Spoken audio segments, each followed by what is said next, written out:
सावंतवाडी शहरासह तालुक्यात गुरुवारी मध्यरात्री वादळी वाऱ्यासह झालेल्या पावसानं शहरासह ग्रामीण भागात मोठ्या प्रमाणात आर्थिक नुकसान झालं असून त्याची पाहणी करण्यासाठी सिंधुदुर्गचे पालकमंत्री नितेश राणे यांनी आज सावंतवाडी येथील पंचम खेमराज महाविद्यालयाची पाहणी केली।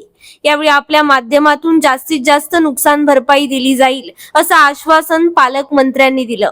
या वादळाचा सर्वाधिक फटका बसला तो श्री पंचम खेमराज महाविद्यालयाला। तलावाकाठच्या हॉटेल लेक व्ह्यू पत्र्याचे छप्पर महाविद्यालयाच्या जुन्या इमारतीच्या कौलारू छतावर पडले। रात्रीची वेळ असल्यानं कोणतीही जीवितहानी झाली नाही, अन्यथा मोठा अनर्थ घडला असता।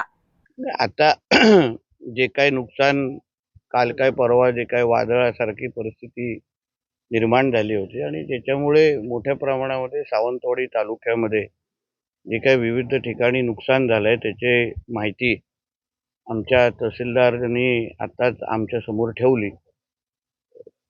पंचनाम्यांच्या अनुसार जवळपास 25 लाखाचं नुकसान असं ते दाखवत आहेत।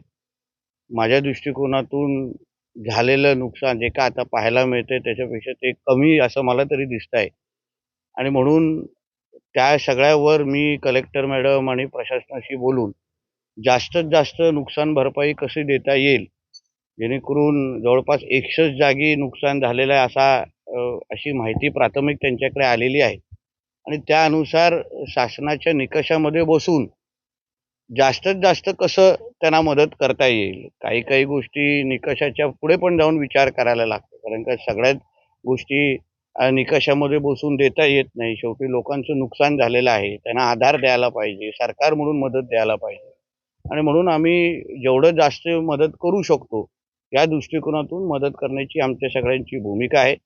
आमदार साहेब केसरकर साहेब असतील, नगराध्यक्ष मॅडम, उपनगराध्यक्ष सगळीच आमची ही पूर्ण टीम आम्ही जे नुकसान झालेलं आहे त्या सगळ्या लोकांना जास्तीत जास्त मदत करण्याच्या दृष्टिकोनातून राज्य सरकार म्हणून आम्ही पावलं टाकणार आहोत।